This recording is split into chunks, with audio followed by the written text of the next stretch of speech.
మిత్రమా వశిష్ట, నారదా ఎంత దెబ్బ వేసినావయ్యా? ఏమైనా ఎంత దెబ్బ పడినాదయ్యా, ఎంత దెబ్బ పడినాది మిత్రమా వశిష్ట, నాకు పడిన దెబ్బల మాట అట్లుండనేమో, నీ ప్రతిజ్ఞ మాత్రము విడువకు.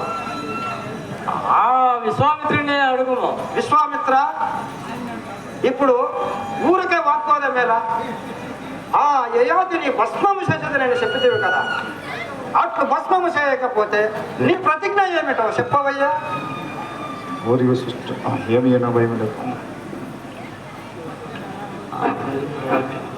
ఓ నా ప్రతిజ్ఞ అట్లుండ నిమ్ము. ఆ తిరిగి పందేగు వశిష్ఠుని అడుగుము.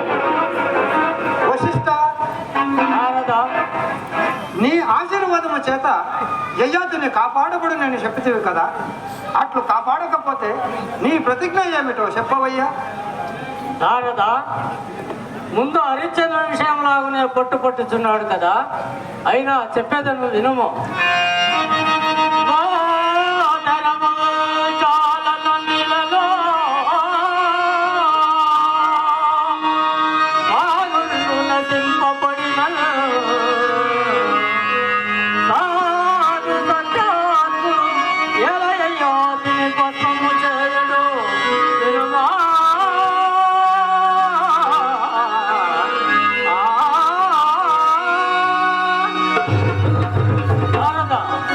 అయినా ఇంకా చెప్పేది వినుము.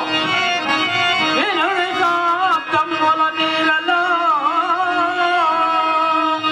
ఇతడు పోయి ఏలయాతిని భస్మము చేసినతో నేను కరవాహన వెంటి మునిము చెదలను తీసివేసి కనుక తమ్ము మీద ఎంకి కృష్ణ బాలమునిగా ఊరేగదా.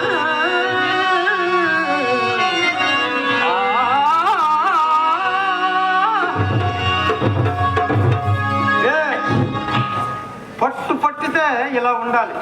నారదా ఇదే నా యొక్క ప్రతిజ్ఞ. విశ్వామిత్రను ఏర్చుకోమను. విశ్వామిత్ర, ఇప్పుడు నీ ప్రతిజ్ఞ ఏమిటో చెప్పవయ్యా? నారదా చెప్పాను వినము.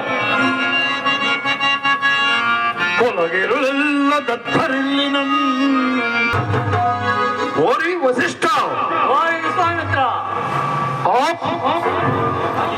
ఈ రాజేంద్రుని భస్మము చేయనిచో చూశాను